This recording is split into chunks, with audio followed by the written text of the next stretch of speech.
Roundtable. I'm King Darius A. Stanton, and are we excited? Yes, we are to be with you. And along with me is our number one, our one and only on the Lights of the Roundtable, Queen Darlene Brown. Peace and love, Queen. Peace and love, King Darius. How you doing? Excited to be here. Hey, well, you know we're all pumped up and ready to go. And joined by us today is none other than our brother, King Marcus Johnson. What's up, MJ? Hey, man, I am here and ready to flow, get our flow on, learn about a little chess and the strategy and just the mindset that is needed to play it and that it helps develop. I'm looking forward to that today. No doubt. And to do that, we have a subject matter expert. I mean, someone who not only understands the game, but he understands the monetization of the game. Did you know chess was an industry? Did you know you could go to college, right, on a scholarship for chess? Did you know you could travel the world and be a chess pro master and a grandmaster champion? And did you know that people that look like, well, myself, are masters? As a matter of fact, you'll learn, you may have seen a movie about a young lady who was a chess pro. Well, to share that with us is none other than our good brother, Mr. Vaughn Bennett. Welcome to the Lights of the Roundtable, Vaughn. Thank you. Thank you very much for having me. I really appreciate the opportunity to speak about this wonderful game of chess. Excellent, excellent. Well, listen, we're going to take a quick break, and when we come back, we're going to dig deep into it. We're going to talk about chess and its origin. We're going to talk about chess from the society plays, where it plays in society, but also how we use it as critical thinking tools and to build on our creative side. And last but not least, we're going to talk about the money of chess. Yes, right, yes. The money of chess and how it can help us really reinvigorate, become an economic engine for our community. When we come back on the Lights of the Roundtable, and don't forget, hashtag the lights are on, share us on YouTube and Facebook. Go to YouTube and subscribe. And our website is www.thelightsoftheroundtable.com. We'll be right back. Hashtag the lights are on. Welcome to the Lights of the Roundtable podcast with your co-host, Marcus Johnson.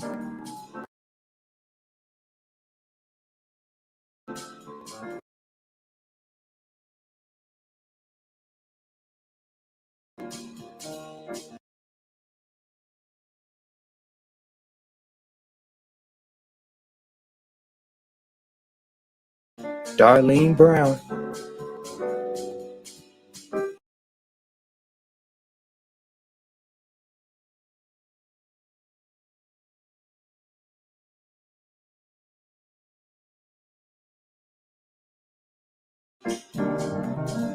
And Darius A. Stanton.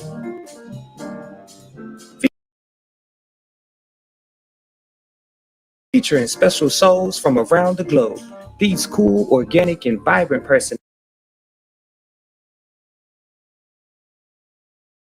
personalities come together to discuss the importance of physical health, spiritual strength, and mental well-being, all in an effort to empower our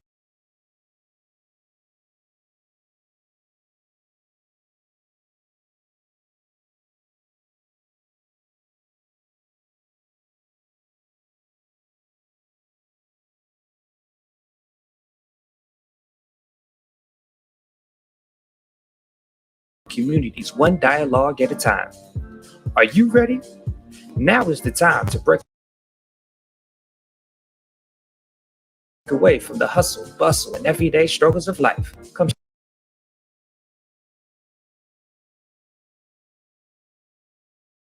shift your focus and flip the switch on a world less bright. The lights are on.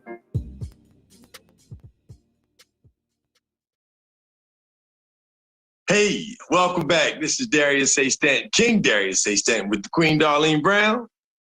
Hey, let's get into it. Chess. That's right, chess. And also our good brother King Marcus Johnson. What's up, man? Let's rock. Let's get it going. So we're talking keys, but today we're talking chess boards, numbers, alphabets. And to do that with us is a chess instructor.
Welcome to the Lights of the Round Table. I'm King Darius A. Stanton, and are we excited? Yes, we are to be with you.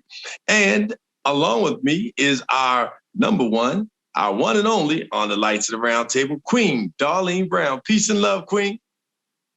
Peace and love, King Darius. How you doing? Excited to be here. Hey, well, you know, we're all pumped up and ready to go. And joined by us today is none other than our brother, King Marcus Johnson. What's up, MJ? Hey, man, I am here and ready to flow, get our flow on, learn about a little chess and the strategy and just the mindset that is needed to play it and that it helps develop. I'm looking forward to that today. No doubt. And to do that, we have a subject matter expert. I mean, someone who not only understands the game, but he understands the monetization of the game. Did you know chess was an industry? Did you know you could go to college, right, on a scholarship for chess? Did you know you could travel the world and be a chess pro master and a grandmaster champion? And did you know that people that look like, well, myself, are masters? As a matter of fact, you'll learn, you may have seen a movie about a young lady who was a chess pro. Well, to share that with us is none other than our good brother, Mr. Vaughn Bennett. Welcome to the Lights of the Round Table, Vaughn. Thank you. Thank you very much for having me. I really appreciate the opportunity to speak about this wonderful game of chess. Excellent, excellent. Well, listen, we're going to take a quick break, and when we come back, we're going to dig deep into it. We're going to talk about chess and its origin. We're going to talk about chess from the society plays, where it plays in society, but also how we use it as critical thinking tools and to build on our creative side. And last but not least, we're going to talk about the money of chess. Yes, right. Yes. The money of chess and how it can help us really reinvigorate, become an economic engine for our community. When we come back on the Lights of the Round Table, and don't forget, hashtag the lights are on, share us on YouTube and Facebook. Go to YouTube and subscribe. And our website is www.thelightsoftheroundtable.com. We'll be right back. Hashtag the lights are on. Welcome to the Lights of the Round Table podcast with your co-host, Marcus Johnson, Darlene Brown, and Darius A. Stanton. Featuring special souls from around the globe, these cool, organic, and vibrant personalities come together to discuss the importance of physical health, spiritual strength, and mental well-being, all in an effort to empower our communities one dialogue at a time. Are you ready? Now is the time to break away from the hustle, bustle, and everyday struggles of life. Come shift your focus and flip the switch on a world less bright. The lights are on.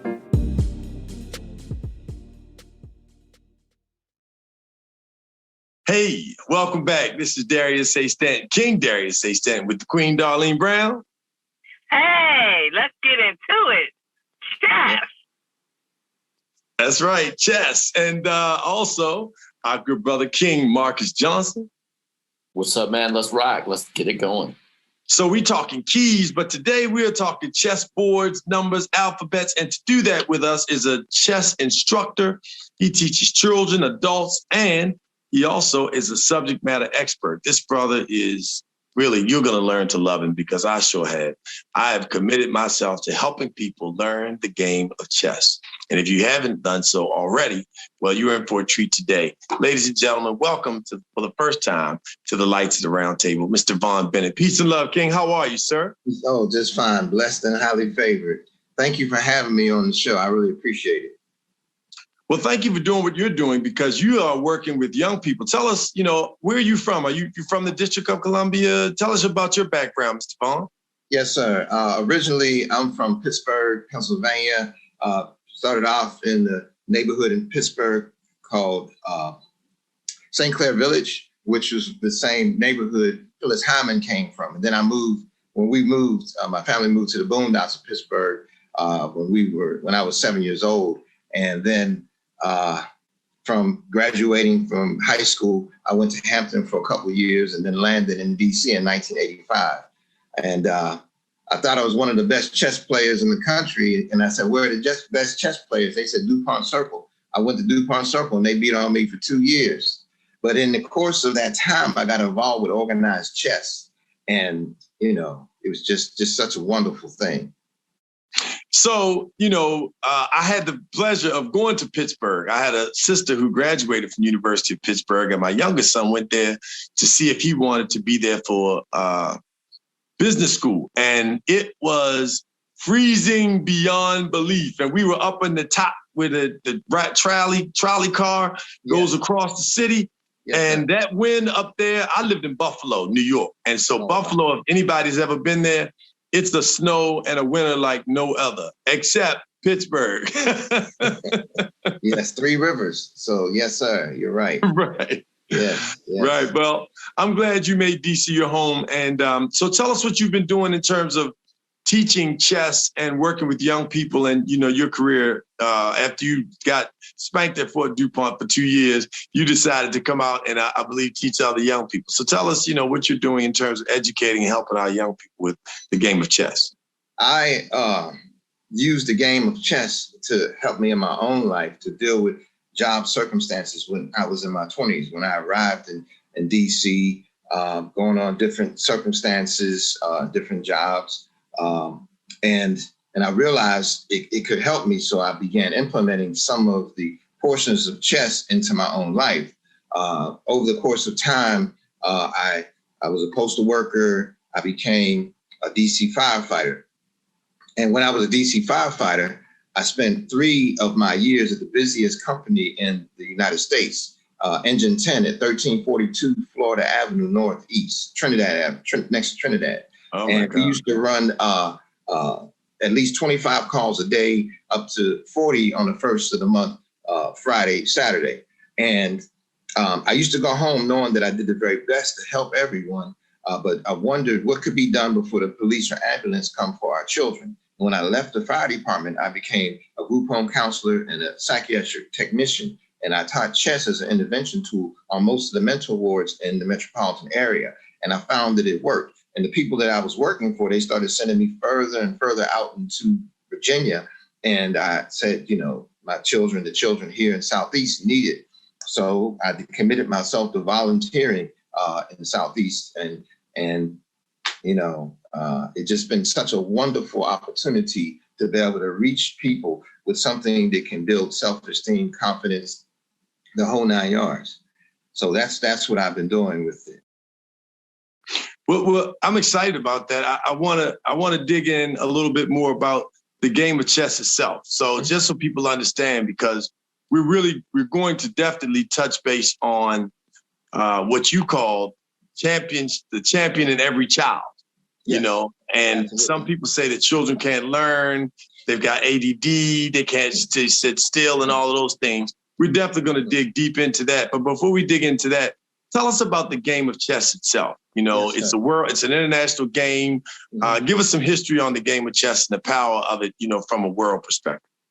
Well, my understanding is that inside of some pyramids in Alexandria, Egypt, there are on the walls painted chessboards.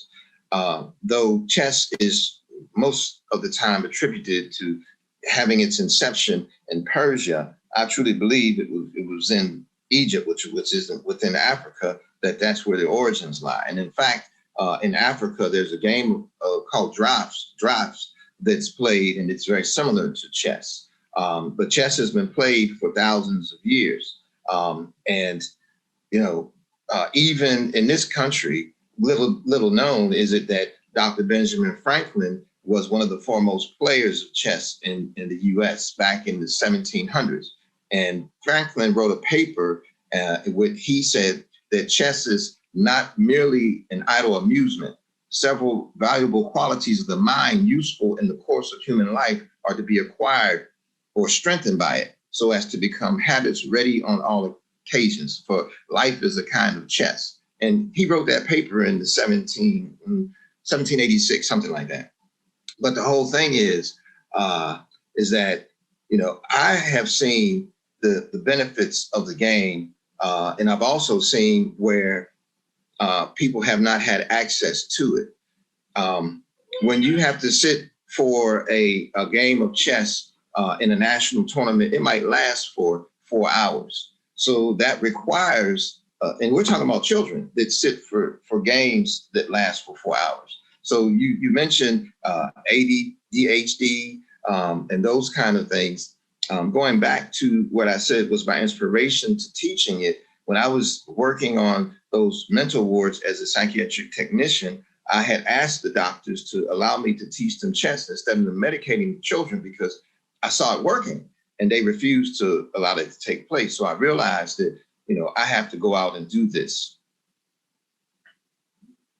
Absolutely. I mean, one of the things, my daughter started playing chess when she was 5 to 6, and an after school program from kindergarten. And so, just watching her, and Chase definitely is her dad's daughter where she lacks focus. But, the idea was to get her to understand and to think, and have these experiences that create the different synapses in our brain. And you have a board with so many pieces on it and, with so many spaces, and each one does a different thing. And you have to stay focused and understand that. I have her in chess and have her in golf. Can you talk a little bit about the cognitive benefits of playing chess for kids? And Chase, again, was 6. Mm-hmm. Learning chess, and people are like, well, is that too early? And Chase got to a point where she was like, Daddy, I can beat you. And of course I had to put a slap down on her, right? Let her know, not yet, little one, keep working on it. You catch me one day. But can you talk a little bit about the cognitive developmental piece? Yes, absolutely. Well, giving a little bit more, the game of chess is played on 64 squares, of alternating color, black and white. And what has to happen when you're playing chess, you have to go through some of the same stages that we do in life. You have a child, like a child is born and has to learn how to walk and talk and eat. And in chess, the first stage requires you to develop your pieces, getting your weapons out into the battlefield, moving them towards the center. The second stage is where you will launch your combinations. That's where you will sacrifice. You'll look ahead, you'll start attacking. And in the third stage is the end game. But the thing is, the similarities to life, that it's so superior. Well, the children, when they play chess, they have to write their moves down. And so they have to forecast. They have to look ahead and see their success. They have to see, okay, is this going to be a good move for me to make? What are the consequences going to be if I go down that road? How can I put myself in a better position? What is my opponent trying to do to me? When you play the game of chess, by international or national rules, you must write your moves down. And so the 64 squares, they're identified each by an alphabet and number. On that board that you see behind me, that's typical of what a child or anybody uses when they play. And so you record your games using what is called algebraic notation. So immediately the enhancement of the academics is through the roof, because each chess piece has a relative numerical value. So anyone that plays must constantly add and subtract. And there are particular patterns to success that you will learn over the course of studying the game. And when you see these patterns and okay, well, I need to develop this piece before I start attacking, or I have to defend myself before my opponent comes in there, or I have to build a bridge so that I can promote a pawn. These are the kind of things that are taught. But the key thing is be honest with you, I don't even like games. And so I don't do this for game purposes. It's a process of thinking that allows someone to use the cognitive skills that you mentioned. But let's not just talk about children. Chess has been proven to help delay the onset of dementia in seniors. Why? Because there's a portion of the brain called the fusiform face area that helps you remember how people look. What's the name? Repeat that name again, please. Fusiform face area. It's a portion of your brain that's in the back of your brain. And that's the part that allows for you to remember what people look like. So when dementia sets in, that's one of the first things that happens, that people forget what someone else looks like, because you remember, actually, when you look at someone, there are points that you're looking at. Long story short, chess helps strengthen that area. That has been proven, properly taught, that is. So the self-confidence, the self-esteem, everything about it, there's no other sport like it, because I've been blessed enough to have taught chess to children that, yes, they say can't sit still, won't listen. I'm looking at this fusiform face area. He says, but the thing is that those same children that they say won't sit still, won't listen, I have definitely seen every one of them become champions. And that's the key thing. You have to go where they are and bring them up. And so it's a true blessing to me. It's a calling that is just as important to me as running into a burning building, patching up a life-threatening wound, or reviving someone from doing CPR. And there's not enough chess that's been played, and people don't have enough access to it. And so I've committed myself to making sure that we can reach as many people as possible, because it can save lives. And Darlene, I'm sure you'll back me up on this too, where this is like, and there's of course, these are business strategies and life strategies, and the same life strategies that we talk about, building bridges, coming up with a strategy versus reacting. Like all of our games now that are just sensory, reactive based, that's why kids go out here and harm themselves and other kids, because they haven't been taught to come up with a strategy other than win, and win by killing. Mm-hmm. React. Right. Someone's gonna jump at you, then you do this, kill them before you get killed. And I mean KILT, not ED. And then then you go on and you can win. That's the way you win the game. Versus in chess, and this is why I love the game. It's business. Yeah. It is business. You don't just, if you just react in business, somebody did me wrong, I'm gonna get them back. You're gonna lose every time. You need to look at your weapons. Right? You need to write down mathematically where you're going, how it's going to affect you in your bottom line, see which pieces in your strategy you're able to sacrifice in order to get to your middle game and then to the end game. Love it. Mm-hmm. The sacrifice.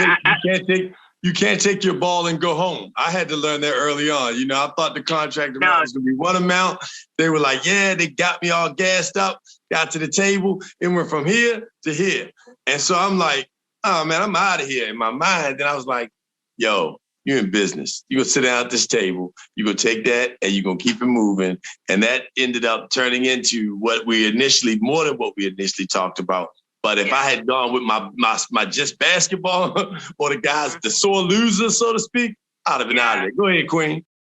Yeah, no, I was gonna say that chess is one of the greatest games or sports, I think, that really does prepare you to deal with life. Because it is critical thinking, it is strategic thinking, and that is exactly what you need to have, critical thinking and strategic thinking skills in life, because there's more than one way to arrive at a destination. Yes. And chess really does prepare you to be strategically looking at, where do I want to go, right? And what is my opponents doing? And we have many of them, right, from a life perspective. And then how do I navigate strategically to ensure that I leverage? Sometimes it's about, like you said, in business, you don't get to just say, it's a sour deal. You have to look at the long-term goal. And so sometimes you have to be strategic in knowing, okay, I'm going to build this relationship and I'm going to foster it and cultivate it so that down the road in 5 years, it's more profitable for me. And in life, that's the same way. You have to look at, sometimes they'll tell you, the quickest way to a distance is the straight route.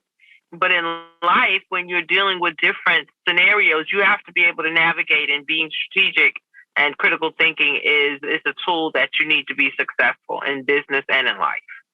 Yes, absolutely. And, that if I can add to that, every combination I teach my students begins with a sacrifice. Well, it takes courage to sacrifice, but we do that every day in life. And so when you transfer those skills in life over to the chessboard, or from the chessboard to life, I think about these children or people that might not have enough food to eat tonight, or a place to lay their head. They have to find a place to eat, a place to live, or lay their head, or food to eat. And, that's a whole lot more important than putting the king in checkmate. And we have the whole world to operate in. But we go about doing these things the same way.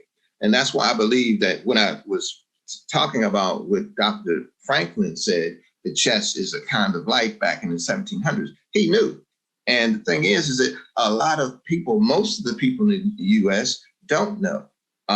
And so the thing is, we have an opportunity to open the doors for those and let our people in. Yeah, we're going to get ready and take a break. But before we do, I want to make sure you all, as always, share this show. Make sure you follow us on Facebook, like us, as well as go to YouTube, subscribe to our YouTube channel, The Lights of the Round Table, and visit our website at thelightsoftheroundtable.com. But we also want to make sure that you say hashtag the lights are on when something hits you, and push that out there, because we need people to know. We have got to push good people, and we've got to push positive news. And if Mr. Vaughn Bennett is not a breath of fresh air, then I don't know what is, because he's, schooling us and teaching us. And I think one day we want to even have you back play a game of chess. Actually, when we come back, we're going to talk about some of the tournaments that are coming up. But also in this next segment, we're going to dig a little deeper into what you talked about with children and teens. I mean, people don't realize how many teens literally in the District of Columbia live on the streets. So when we come back with our good friend, Mr. Vaughn Bennett, chess advocate, chess instructor, and subject matter expert. So don't forget, hashtag the lights are on. We'll be right back.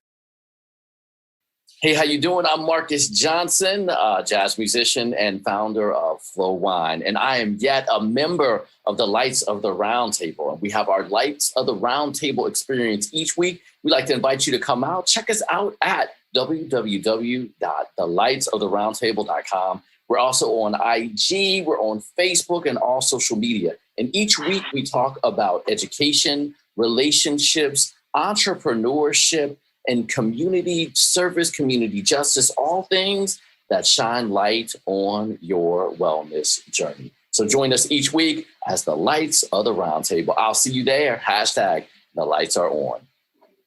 Hashtag the lights are on. Hey, I'm Darius A. Stanton, and welcome back to the Lights of the Round Table. I'm here with our queen, Darlene Brown. Hey, excited. This is good conversation. I'm loving the discussion. And our good brother, the king, Marcus Johnson. Yeah, I'm already looking forward to getting back to Chase and playing some more games, getting her re-engaged in the chess, her chess group. No doubt about it. No doubt about it. And our special guest, subject matter expert, chess instructor, and advocate, Mr. Vaughn Bennett. Mr. Vaughn, thank you so much again for joining us. And we enjoyed the first segment so much that we are ready to roll right back into chess. So thanks for joining us on the Lights of the Round Table. So you talked about, on the first segment, we talked about teenagers and in the District of Columbia in particular, but it's all over the country. We have a lot of teens. There are a lot of colleges that are dealing with children and students whom are homeless, and they have to make decisions that impact their lives every day. And you talked about sacrifice and how important it is. And even the fact that people sacrifice and make decisions that now people shoot and kill each other for, but just giving it up and walking away, chess really helps that. Talk about your role in addressing, being a EMT and working on the streets in Trinidad, at one point in time, definitely impacted what they call the murder capital of the world. Talk about that for us, please. Well, I saw a lot when I was a firefighter. Once we went on a call at 17th and Benning where a child had been murdered. And I wanted to cover the child up. And the police officer refused to allow me to do it because he felt that the people needed to see it. That's what he said. And I said, what kind of mentality is that? And but when you think about the effect and impact of this constant barrage of murders But people, we have to also consider the wounded and what happens when people are wounded and how people are slowed down and what causes someone to decide to take out a gun and shoot someone, as opposed to where, when we were, maybe I was younger, people would have a fist fight or, but chess, you could play a chess game and settle disputes. So I've worked in places where people have labeled our children as special needs, and I don't believe that. I just don't. I just believe that you have to go where the children are and bring them up.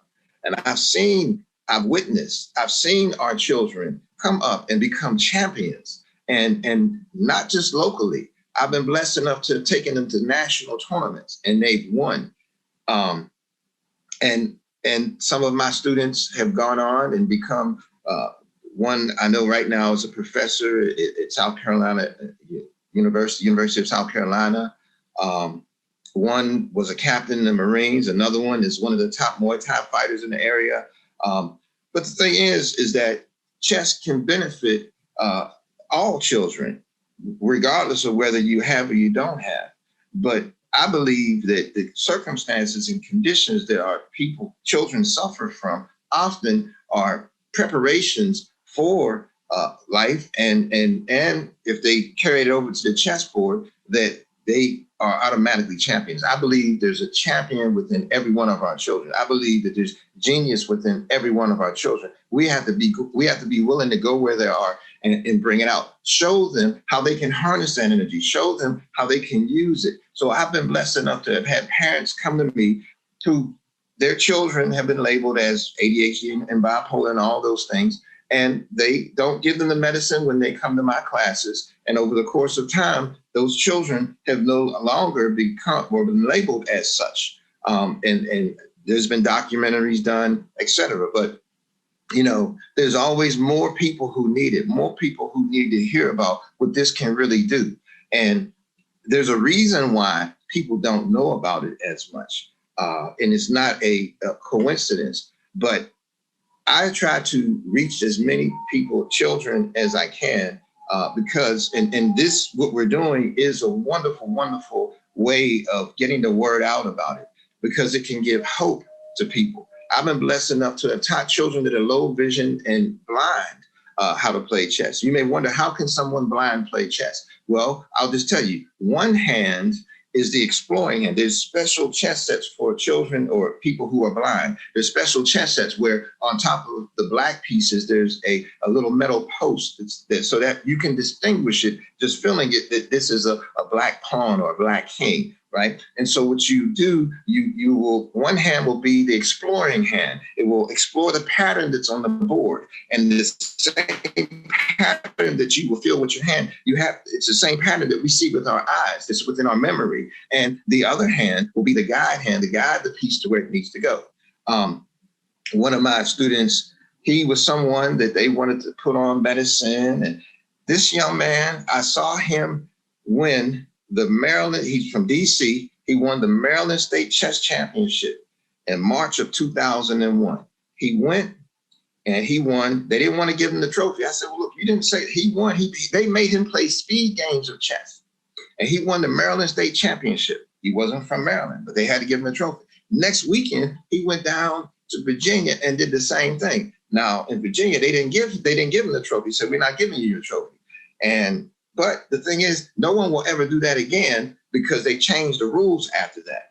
But there is, again, genius in all of our children. And I'm always fired up about bringing it out of them, giving them the words that they need to hear so they can see how just crossing the street is like playing a game of chess, because you have to pay attention. Right. I mean, everything that you're talking about here, you mentioned a couple of minutes ago, the whole idea that if you had a dispute that you could take it to the chessboard.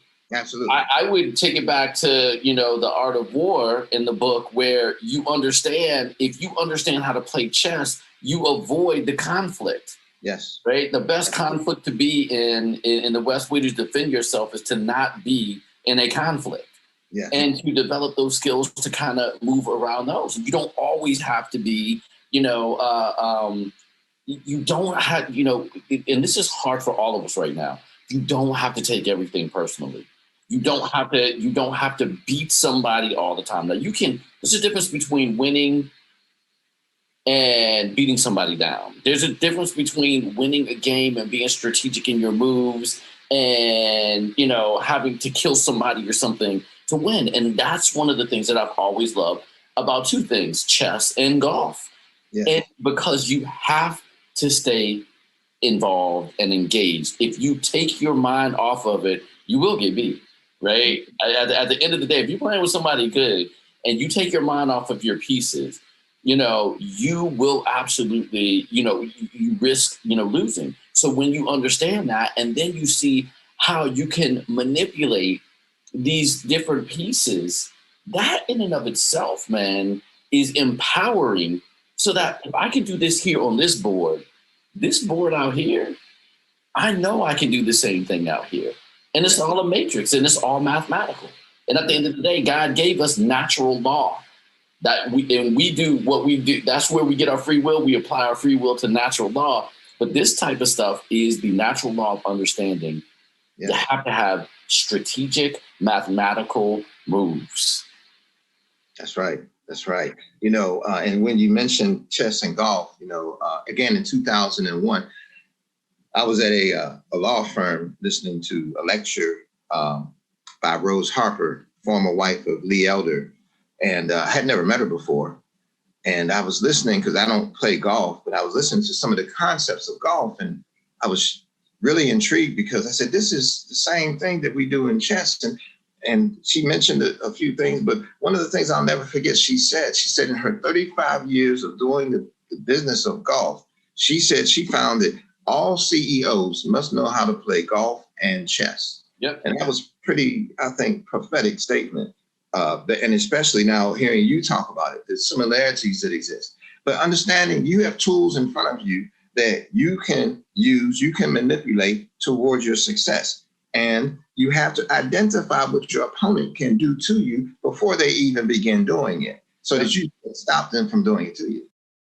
Yeah, just a quick plug for, we have a lot of parents that we encourage to watch this show, and historically Black colleges, universities. You mentioned Hampton University. So Hampton has an MBA program tied at the 5-year program for their business students to secure their MBA. And one of the things that they offer is golf.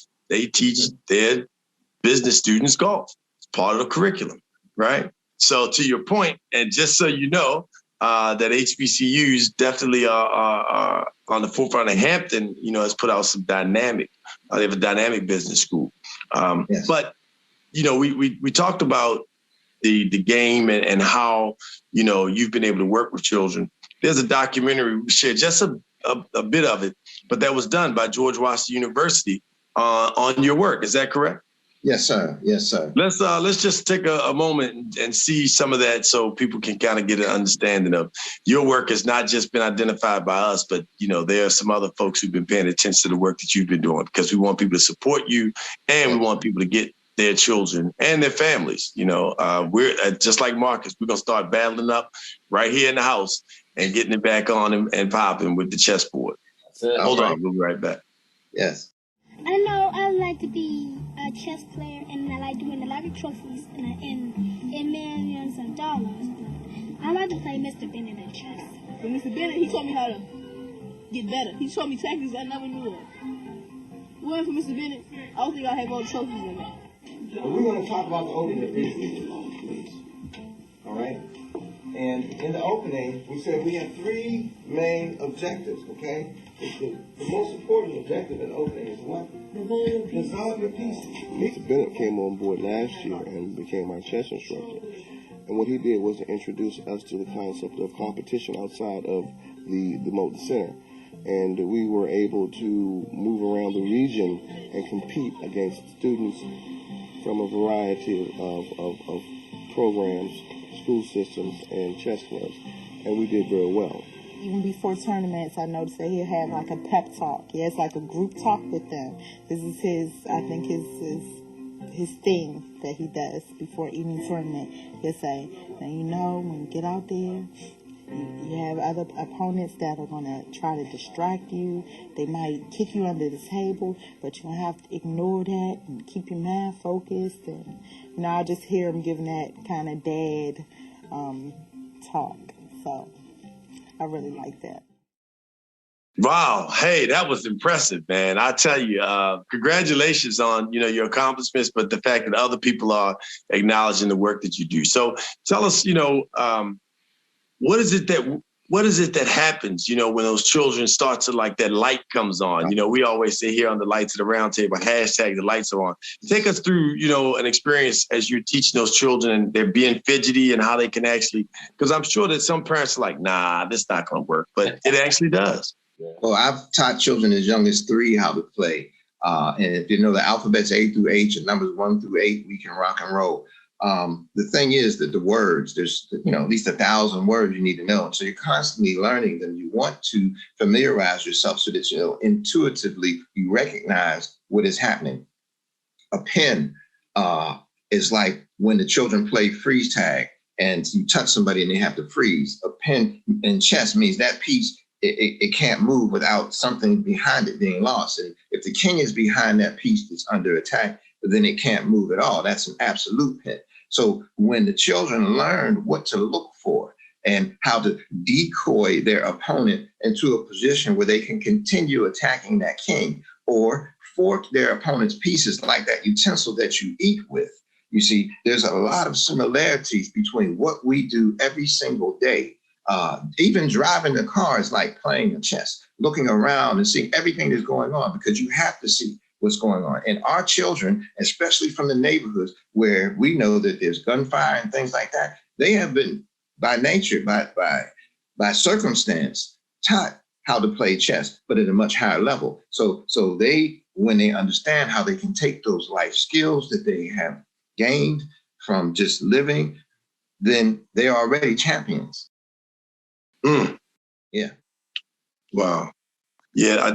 When people think about, being in a position of, you talked earlier about, where am I going to sleep tonight? I got to be at a certain place at a certain time, because if I don't get there, I won't be able to get in and off the street. Or if I carry a certain behavior, then they're not going to let me in the shelter tonight, and I'm going to have to sleep under this overpass or under this bridge. Just being able to think about the things that people often take for granted. Where am I going to eat? Where am I going to sleep? And then think about, where am I going to use the bathroom? Right? Just think about that. Where am I going to use the bathroom? Not just I'm out and I'm sick and I'm not well and I can't make it, but every time you need to go, you have to think about, where am I going to use bathroom? Something as small as that. And so for us to really propel this game of chess for all the many reasons that you mentioned, I'm really excited about, learning and helping you to promote. Tell us about your classes. Oh, well, I have in-person classes at Dynamic Wellness, a health and wellness store at 401 H Street Northeast for children each Saturday at 2:00. We're there. And at 3:30, we start with the older crowd playing. And we are having tournaments, in-person tournaments there twice a month. But I must say that when I went to Hampton, it was Hampton Institute. My understanding is that the real us people at Howard understand that it was Hampton Institute. Yes. Yes. Is Hampton the real HU? Which one is that? Well, and the other side of that is that I coached Howard's chess team from 2001 until 2004, and they were the first HBCU to ever participate in the Pan American Collegiate Chess Championships, which is the NCAAs of chess. And so there's a lot of history there that has not been heralded. Thank you. And there's a lot more that we're going to do. But, it's just always exciting. I also teach chess classes online. And I have seniors that I teach online, children that I teach online. And as soon as this post-coronavirus or coronavirus circumstance subsides a bit more, I'll be there standing in front of them because, doing it online is just very challenging. Well, for the children's sake, How can people that aren't able to get to you yet and don't have a chess game or instructor classes in their grasp, how can they, what are some of the sites, where can they find chess, and start to play and participate in it and learn before they actually get a chance to participate in the class or, find something in person? One of the best resources on the internet is called Lichess. It's spelled LICHESS.org, lichess.org. That is one of the best resources. Why? Lichess is... Spell that again for us, please. LICHESS.org. Got it. And that is a free website, but it has everything that you need there. You can set up tournaments and run tournaments on that site. There is a study area on there and there's a practice area where you can practice your one move checkmates, your piece checkmates, the fundamental things that you need to learn. It's there. But now there's a process of learning that you want to have, but if there's no other reference that someone has, you could start there. You can see some of the best players in the world playing on that site. And again, it's free. So that's one. And another one is chesstempo.com, CHESSTEMPO.com. That's a place where you'll have to practice, where you can practice your tactics. Tactics are critical, and it's been said that tactics are 99% of chess. And tactics are like knowing, hey, you intuitively are going to block that punch or throw a kick. These tactics you have to know. And what I meant. And what I'd love to, I know we got to get out of here for this segment, but when we come back, I would love to talk about tactics in chess and how they're analogous to tools in life. Because I think people think that, man, Marcus, Darlene, and Darius, they just get up every morning and, they do lights of the round table and they can speak on A, B, C, D, E, F, G, or I can get in front of a crowd and talk about any kind of business development or Marcus can just play jazz. And I learned the tools to apply a scale and a note to a key and a groove to be able to come up with this sound. It didn't happen overnight. And I think that's where people with anxiety around speaking, performance anxiety, et cetera, it is not really understanding where they fit in, nor having the tools, nor tactics. I would love to talk about that a little bit more when we come back. Yes, sir. Hey, well, hashtag the lights are on. Make sure you push it out there, share it, put it on YouTube. Subscribe to us on YouTube, The Lights of the Round Table. Go to our website, www.thelightsoftheroundtable.com. And please like us on Facebook. Share. Our children, our community needs to know the power of strategy, critical thinking. And when we come back in the third segment, we'll be talking about exactly what King Marcus just entered. And that was the fact that we need to understand how to be tactical and the difference and how we can use those various tactics in the game of life. Thanks so much for watching. We'll be right back with Mr. Vaughn Bennett on The Lights of the Round Table. Hashtag the lights are on.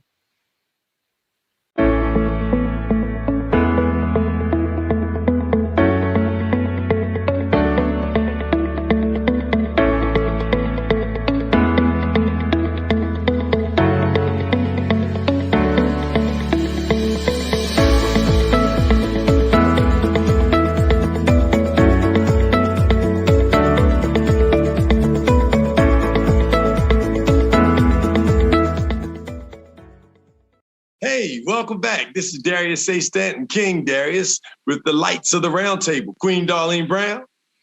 Hey, this is some good stuff. I can't wait to get into this next segment. I know that's right. And Marcus Johnson, the King, MJ. Hey, man, I'm loving it. Loving the connection. Well, I'm gonna let you pick right up on it, King. When we talked in the last segment, you brought something to the table, wanting to really connect chess.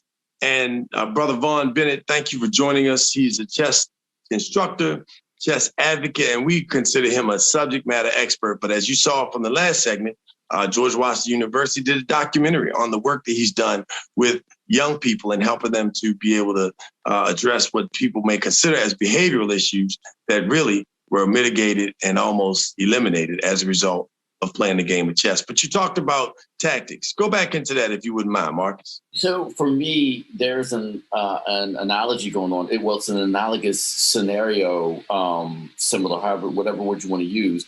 When you talk about tactics and the tactics that you need to learn, what is a punch? What is a block? What does it mean when my person is pinned? What are the different ways to get out of a pin situation?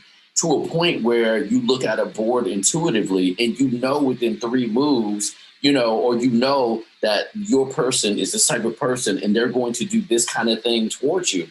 And so for me, I think that in business, I think that in personal relationships, I think that intrapersonally within ourselves, we think that we are born with these skills, right? Now we're born with the genius to develop these skills because we're all creators and touched by God.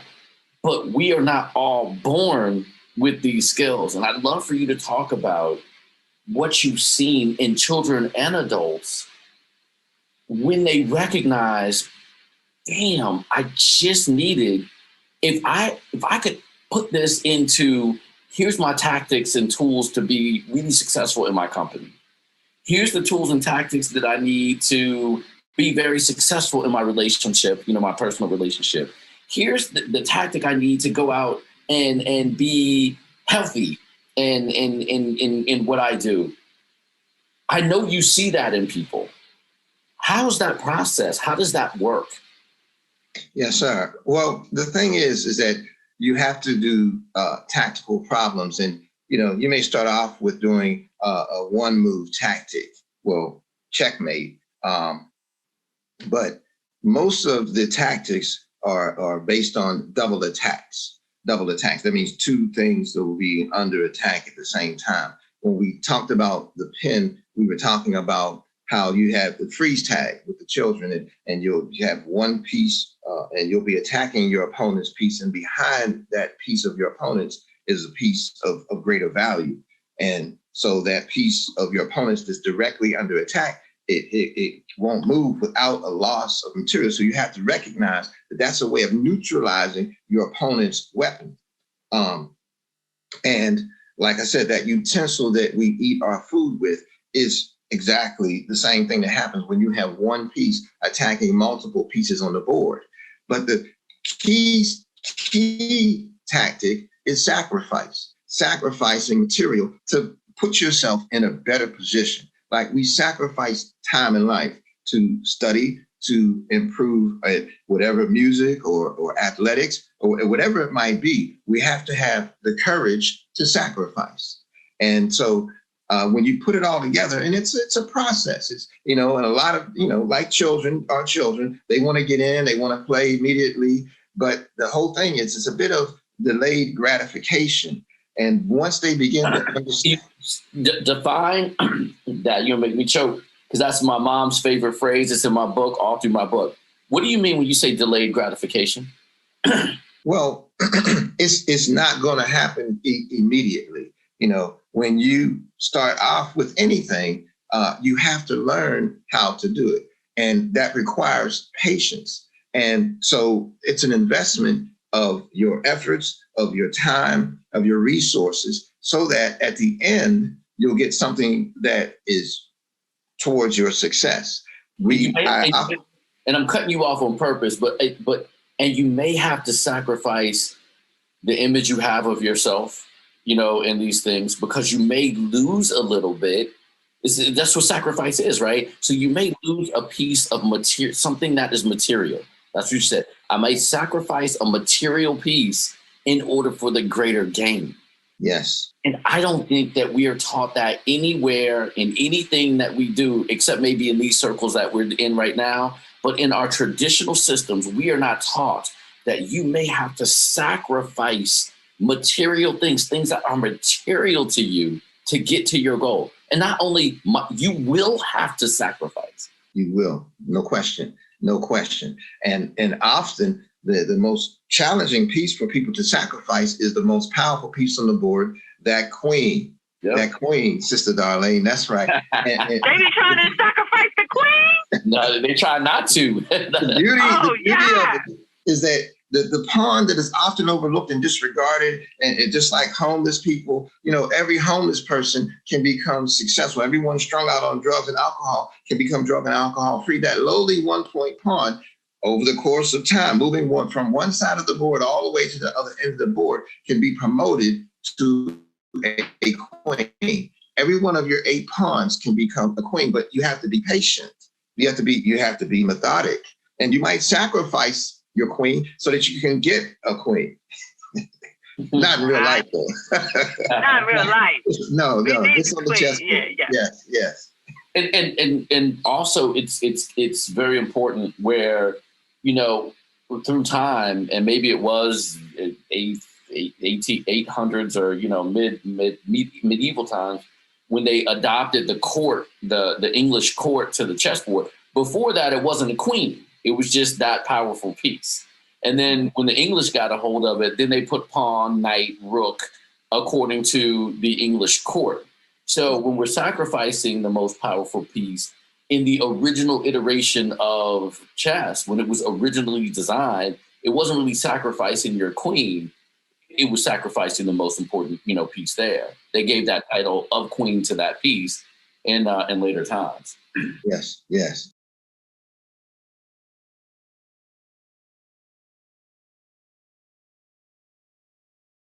Let's talk about the opportunity that we have with regard to chess and our young people and families. So I want to get into now the process from being a novice, never played chess before, to learning the game, practicing the game. Of course, chess is a continuous learning process, so you're always learning. But all the way up until being a grandmaster and winning at regional tournaments to winning at international tournaments. And we have examples of young people who have been, now that the most recent grand champion, I believe, is a young African-American male here in the United States, just won. The young lady that's at Northwestern University, was she from Kenya?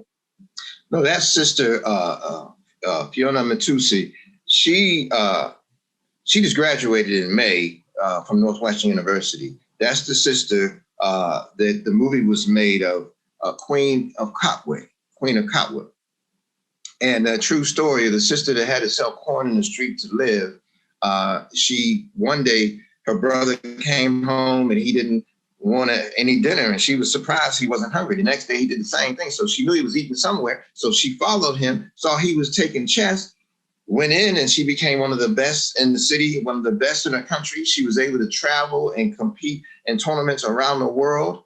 And then someone wrote a book, Walt Disney made a movie, and she just graduated from Northwestern University in May last month. So tell us about being able to, that process and the ability in terms of scholarships to go to college, the money that's involved, and regionally how it becomes. We have a number of major chess tournaments that are coming to the District of Columbia, Maryland, and Northern Virginia in the next between 2022, 23, and 24. We have some major tournaments coming here, and how we can get our children prepared, our communities and organizations. So if you got football teams already, basketball, sports, baseball, lacrosse, soccer, we can get our young people who are already playing sports and then start to infuse the game of chess. And those who don't want to play any sports at all, are just playing video games, but have that logic mind, that are really ready, we can get them involved as well and bring them into the fold and really be a formidable force. Because in the past, we have not engaged in our own backyard with regard to chess, whether that's by design or not. Now, Mr. Vaughn Bennett is making a change and a difference. And you can rest assured Lights at the Round Table will be supporting and sponsoring your efforts moving forward. Thank you. Chess, over 20 universities offer full or partial scholarship for chess. Almost every year since 1995, a 12 or 13-year-old child has won the full scholarship to the University of Maryland at Baltimore County just by winning 3.5 or 4 games of chess at one tournament. Now, these are accomplished players, but they're not experts, they're not masters. And the thing is that those are opportunities that people, when we mention the children that might be homeless, reaching for the scholarships will put you on a path of academic and social enhancement that no one can take away from you. Chess is a multi-million-dollar sport, but it's a sport that a lot of people don't have access to. And how is that money made? Well, from the tournaments. Well, in DC, and I would venture to say, and even in Prince George's County and several other counties around Maryland, DC, and Virginia, there's not even any chess tournaments run. So it's almost like, quote unquote, a secret society. Who would believe that the scholastic director of the Maryland Chess Association is none other than John Rockefeller V. And John Rockefeller V has made his son, John Rockefeller VI, who's about 12 years old, into a tournament director. So as far as the money of chess, one can become a tournament director. The U.S. Chess Federation has it established. I don't know how long it's going to stay like that, but right now there's no age limit nor experience required to become a tournament director. Now, what does that mean? That means you're like a judge, a referee, someone who can uphold the rules and settle disputes. And there are fewer tournament directors than there are masters of chess in the world. And one of the things that I've been pushing on is every one of our children, every one of my students becoming a TD, a tournament director, because then they can put that on their resume and they can generate income, they can generate money. But these big tournaments that are coming that you mentioned, it's critical that the people know that there's going to be national championships in and around DC from 2022 until 2025. And that means 2,500 children, plus parents, plus coaches, plus spectators, in first the Gaylord at the National Harbor in December of 2022 for almost a whole week. 3 months later, they're at the Hilton on Connecticut Avenue in DC for the high school championships. 2 months after that, they're in Baltimore, back in DC again in December. And but how many people know about this? How many people have been involved with these multi-million-dollar generating events? No one that I know. I mean, well, the other thing is it's great that we're talking about it because most of us have no clue about what chess is. I mean, we look at chess, it's a board game. Why do I want to do a board game? And again, the analogies to things like golf and games like that, I know Darius played basketball. He has friends that he'll have forever for playing basketball. But I played golf in Dominican Republic with a white dude, who lives in New Jersey. And we have started talking back and forth about business. And we got 4 hours to spend on a course together, looking at each other's game. And there was a respect that he had for me because I had game. I had taken the time to develop my game. I could hit the ball, as longer as him or, longer at certain points, straighter. But there was this strategic understanding that it's different. With chess, it's the same way. It is, have you taken your time to distinguish yourself? Because there are basketball courts everywhere. You know what I mean? So everybody wants to be, Bron. Everybody wants to be, the next, superstar in the NBA. But you can't be like everybody else and be special. So when you do these things and you teach your kids that if you want to be special, then you need to do something that's special. Looking good, that ain't special. Being smart, you could call that special. Playing sports, top of your game, maybe. So being a chess master, being great at golf, achieving in science, in math, in arts, getting the skills. This is what you're teaching. You're teaching a structural development that has rational emotive therapy, cognitive development on it, that has a prize, no matter whether you're super good or you're okay. People, if you win some, they're going to respect you. It is a distinguishing, talent. That's, Absolutely. I would even venture to say, Marcus, that if you learn the game of chess and you truly apply the principles of it, you should be able to do pretty good in life.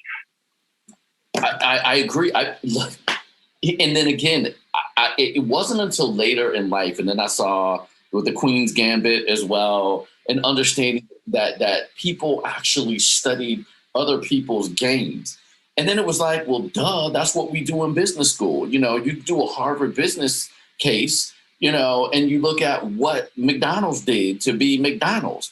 And then you go to law school and you look at past cases in the case law to figure out what they did to set precedent in order to be where we are now, and how you can use those tenets to grow, you know, your democracy, your municipality, your community, et cetera, et cetera.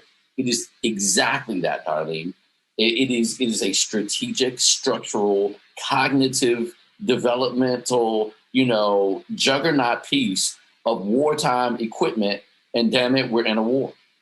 Yeah, I'd love to see us come up with a Lights of the Round Table chess tournament. Oh, woo, yeah. I love that. Yeah, Good idea. Let's do it.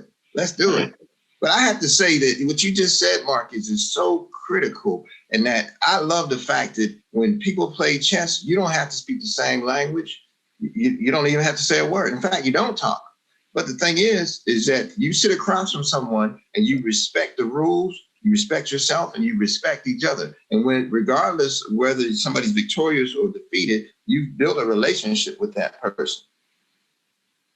Hey, well, listen, we have covered a lot of ground in this time, and it's no question. I said it in the top of the hour, and I'm sure at this point, if you watched even a portion of the show, you would agree with us that Mr. Vaughn Bennett is a subject matter expert in the game of golf, and in the game of chess. I got me on the links now, right? But we are so excited to have you. We really appreciate you. Please tell us, because we're on it. Our time is wrapping up. But please tell us how we can support you, how people can reach you if they want to donate and be a part of your classes. Again, please, give us that information. Well, if you want to come out and do an in-person class each Saturday, we're at Dynamic Wellness, which is at 401 8th Street Northeast. And please, at 2 o'clock, the children. 3:15, 3:30, we have adults. And online, if you email me, I'll be more than happy to send the link to you for our online classes. And my email address is Vaughn_Bennett@yahoo.com. And that's Vaughn_Bennett@yahoo.com. There it is on the screen, so you can check it out. We appreciate it. So, hey, Mr. Bennett, thank you so much. It's been a pleasure. God bless you and the work that you're doing. And thank you for being bold for good. My 2021 slogan is being bold for good.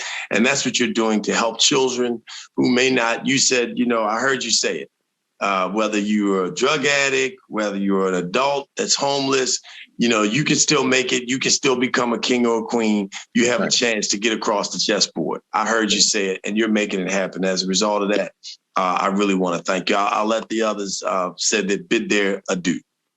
Yes. Yes. Thank you so much, Mr. Vaughn, for being a guest and for the work you're doing.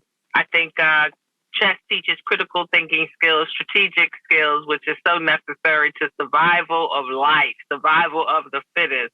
Yes. So applaud the work you're doing, and definitely want the Lights and all of our viewers to go out and support.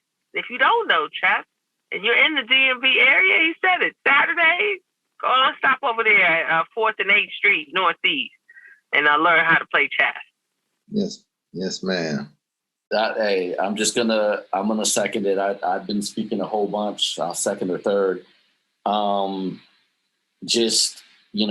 It's kind of mind opening for me just to continue to have this conversation about chess. One of the things I also think it does is it just makes you slow down, and it makes you stop to appreciate the present, because you can't play it and be on your phone. You know what I mean? You can't play chess, at any high level and be distracted by something else. You can't just develop a skill, and do it sort of kind of. It's something that when you focus and you're good at it, it really makes you achieve a higher level of mindfulness, which is so key in our community. And when you can do that on a chessboard, imagine what you can do in the boardroom.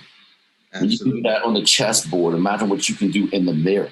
All this stuff. Imagine what you can do with your significant other, right? It is a respectful, you're not just my adversary. You're my team. Let's look at how we get to our goal together. What things do we need to sacrifice? How do we need to be present? Where do I need to step off? You know what I'm saying? And do my thing, or let you do yours and vice versa.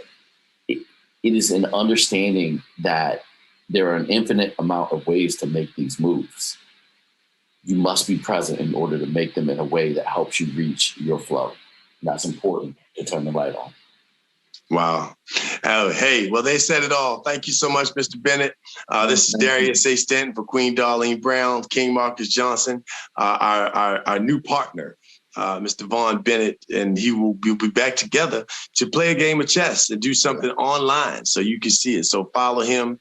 You've got his information. And please, go to our website. You'll be able to see more about Mr. Vaughn Bennett, the chess master, I'm going to say, in the respect that this brother is really paving a way for our community to be critical thinkers. And God knows if we ever needed critical thinking, we need it right now. So don't forget, check us out on YouTube and Facebook. Subscribe, please. Also, go to our website, www.thelightsoftheroundtable.com.